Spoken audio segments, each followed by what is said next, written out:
Bem-vindos à aula número 2 de controle de máquinas elétricas. Hoje nós vamos tratar dos capítulos 5 e 6 do livro-texto do professor Leonardo, que trata do modelo das máquinas de corrente contínua. No capítulo 5 é o motor de corrente contínua de excitação independente, o capítulo 6, o motor de corrente contínua de excitação série, também chamado motor universal, porque permite alimentação com corrente contínua e com corrente alternada. Veja que esses capítulos estão tratando da modelagem e da análise dos motores.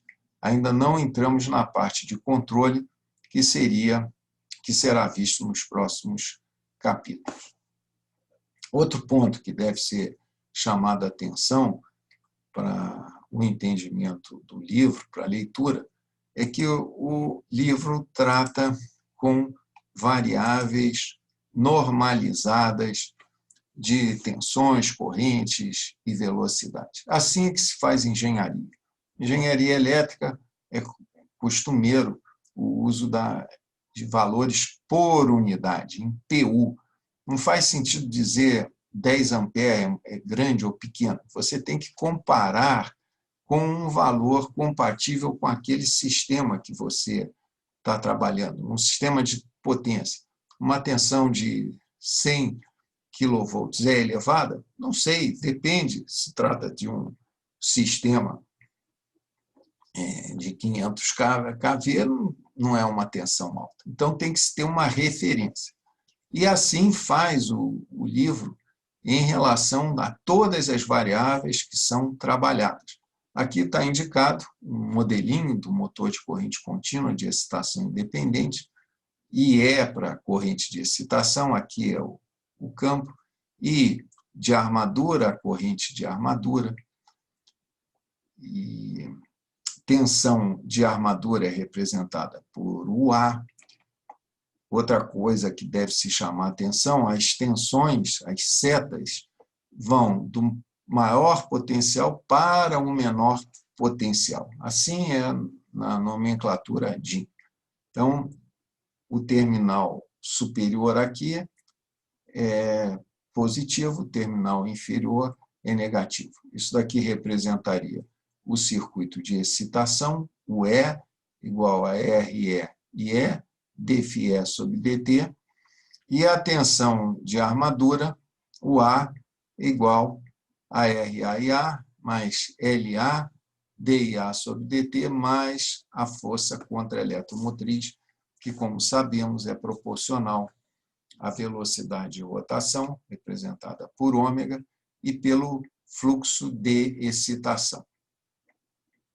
Da mesma forma, o torque do motor é dado por uma constante que multiplica o fluxo de excitação e a corrente de armadura.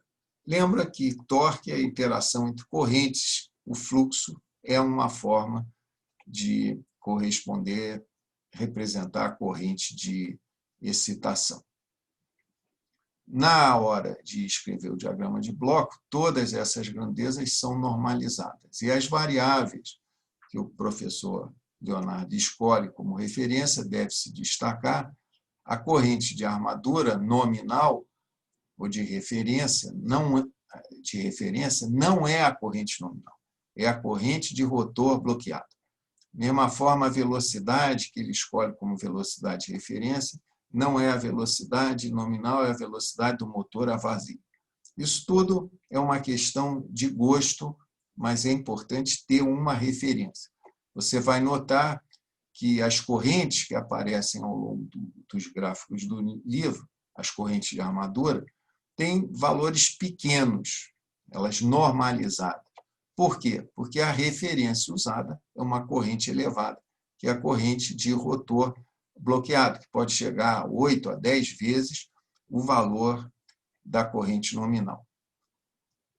O motor de corrente contínua, nesse esquema, chama a atenção também que é uma máquina que tem equações simples, representadas aqui por simples circuitos elétricos. Justamente por isso, o motor de corrente contínua é paradigma para o estudo do controle das máquinas elétricas. Foi a máquina amplamente usada quando se precisava controle de precisão, antes do advento da eletrônica de potência, mas é uma máquina sofisticada, exige enrolamentos de compensação da reação da armadura, aqui representados, enrolamentos de compensação chamados de interpolos para facilitar a comutação através, quando as escovas mudam,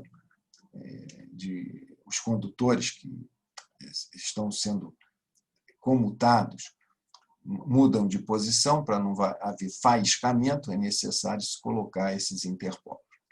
O diagrama de bloco acaba ficando muito simples, mas presta atenção, foram usados variáveis para normalizar tudo, né? Velocidade, torque. Note que a variável base, tanto para o torque de carga quanto o torque do motor, é a mesma. Corrente de armadura, aqui, insisto, é a corrente de rotor bloqueado, o fluxo tirado em relação, normalizado em relação ao fluxo nominal. Assim ficou, usando a nomenclatura DIN, um modelinho do motor de corrente contínua. Aqui é um integrador que relaciona o torque resultante com a velocidade. Novamente, o integrador relacionando posição com velocidade. E um sistema de primeira ordem para o circuito de armadura, que é um mero circuito de primeira ordem, RA e LA. Essa realimentação não é uma realimentação de controle, é só um desenho da equação UA normalizado menos EA igual a TA, constante de tempo de armadura, DIA sobre DT mais IA. Tudo devidamente normalizado. Então, esse diagrama é o desenho das equações 5.1 a 5.4. Um diagrama de bloco não é senão um conjunto de equações desenhadas. Poderíamos, da mesma forma que se diz uma figura diz mais do que 1000 palavras, poderia-se dizer um diagrama de bloco diz mais do que 1000 equações. Então, não devemos nos assustar, primeiro com o diagrama de bloco, com a nomenclatura DIN, e também com a normalização. Ainda no capítulo 5, um outro ponto que eu gostaria de mencionar, porque gera um pouquinho de dificuldade às vezes, é o entendimento do enfraquecimento de campo. Chama a atenção que procura-se trabalhar sempre com um valor de fluxo magnético, representado aqui por φ, que esteja se valendo do máximo da densidade de fluxo magnético permitido pelos materiais, que é em torno de 1 Tesla. Então, a partir desse valor de densidade de fluxo magnético, os materiais ferromagnéticos, como sabemos, entram em saturação. Então, eu quero aproveitar o máximo que eu posso dessa densidade de fluxo magnético, multiplicado pela área que foi usada para construir o meu motor, eu tenho o valor de fluxo de excitação permitido nessa máquina de corrente contínua. Por que eu quero trabalhar com esse valor e não com um menor do que esse? Porque se eu estivesse usando um valor menor do que esse nominal, eu poderia economizar na máquina usando menos ferro. Continuaria trabalhando no limite da densidade de fluxo magnético, mas com uma área menor, daria um φ menor. A área menor é menos material, mais economia.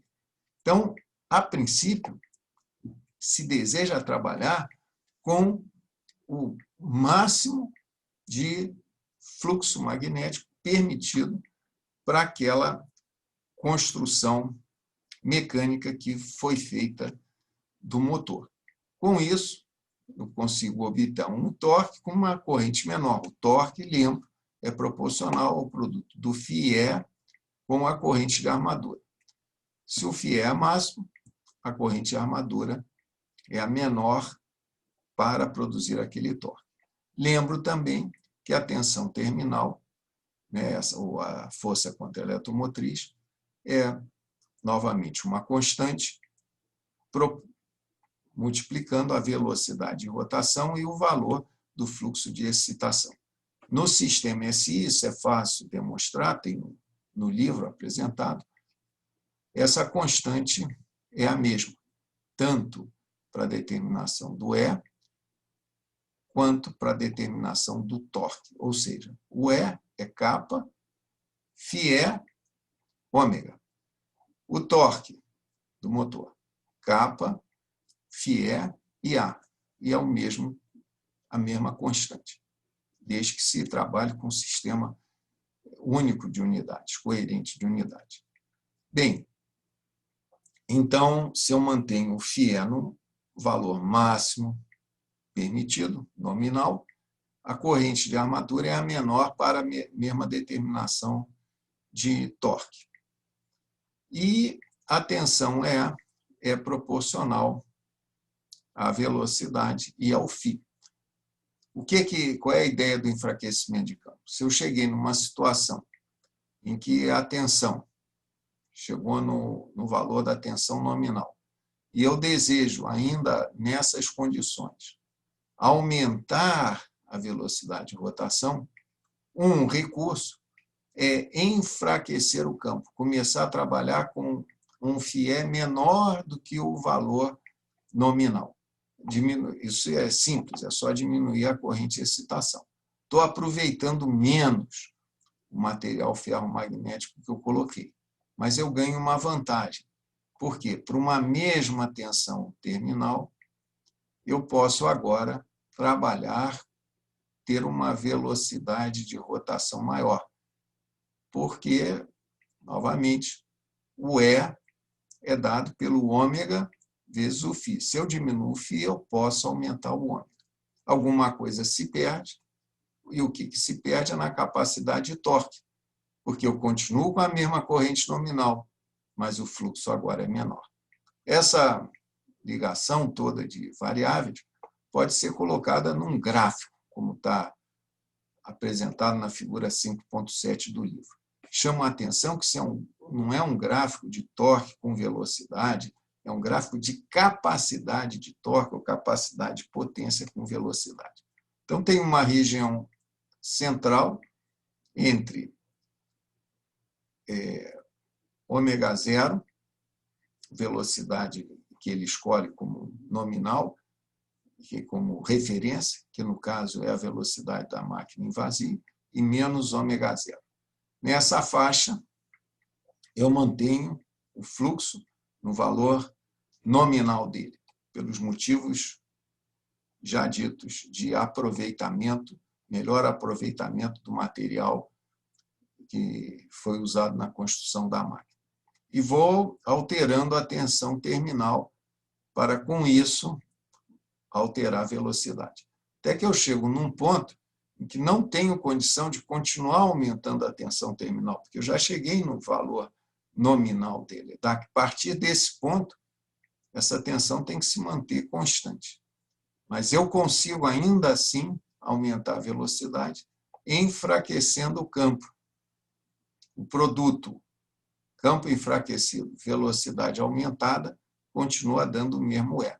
O que se paga com isso é uma perda na capacidade de torque, porque agora o torque é menor para a mesma corrente nominal, como o fluxo é menor, eu tenho uma menor capacidade de torque. Essa região aqui é conhecida como região de enfraquecimento de campo, uma região de capacidade de potência constante, e essa região central aqui é uma região de capacidade de torque constante.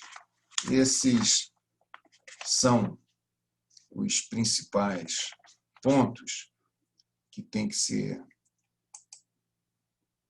chamado a atenção para a leitura do livro.